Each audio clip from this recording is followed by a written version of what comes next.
Alright, what is going on, guys? So today I'm making this video to compare the PS4 controller with a PS5 controller.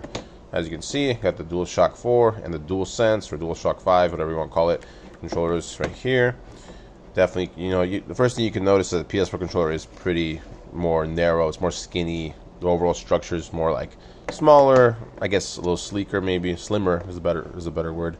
But still has a decent grip. I kind of wish it was a little bit more spacious on the back, or maybe a little bit more bulky, kind of like an Xbox controller. But nonetheless, it's not a bad controller, and it does hold its own. It does well. Got their light right there. Of course, the touchpad. And whereas with the PS5, it definitely has more of a weight to it. It's heavier. The material just feels better, honestly, more like high grade-ish. I'm not sure what material it is. I don't want to say carbon fiber because that's probably not right. But it's like a nice, sturdy, aluminum-y, plasticky type of feel, with just pretty much similar feeling buttons as the PS4. It might feel a little bit more glassy, a little bit heavier, and touchpad is almost the same, a little bit like wider. And we got the good old buttons to share, and well, I guess it doesn't say options anymore, but same things. One thing that's really amazing about the PS5 controller is that it has haptic feedback, and if you don't know what that means, it basically means it just enhances gameplay by giving you more of an experience than the PS4 controller would even give, or any other controller for that matter.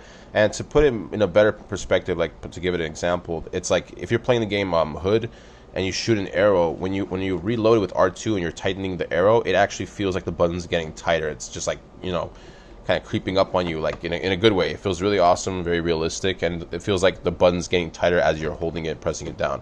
So it's really amazing that you get that, But overall, they're both very good, and you can't go wrong with either one. But if you want obviously the latest and more enhanced experience, then you want to go with the DualSense. Now, I don't even think PC even actually supports it just yet. Maybe Steam updated and they do, but I don't believe they do just yet. Because PS5 is still relatively new, especially since it's like more hard to find. It's less of a well-known console for now, including the controllers. But yeah, if you want to buy a PS5 and just try it for yourself, it's definitely something worth your buck, depending on how much you get it for. But it's definitely worth it. It's really cool, new stuff. I was kind of blown away. I was shocked that I was even feeling that, and I was like, wow, I thought it was just me for a second, but it's really well done. So if you guys are interested in these or any other electronics, comment down below and let me know what you guys think is the best controller of all time.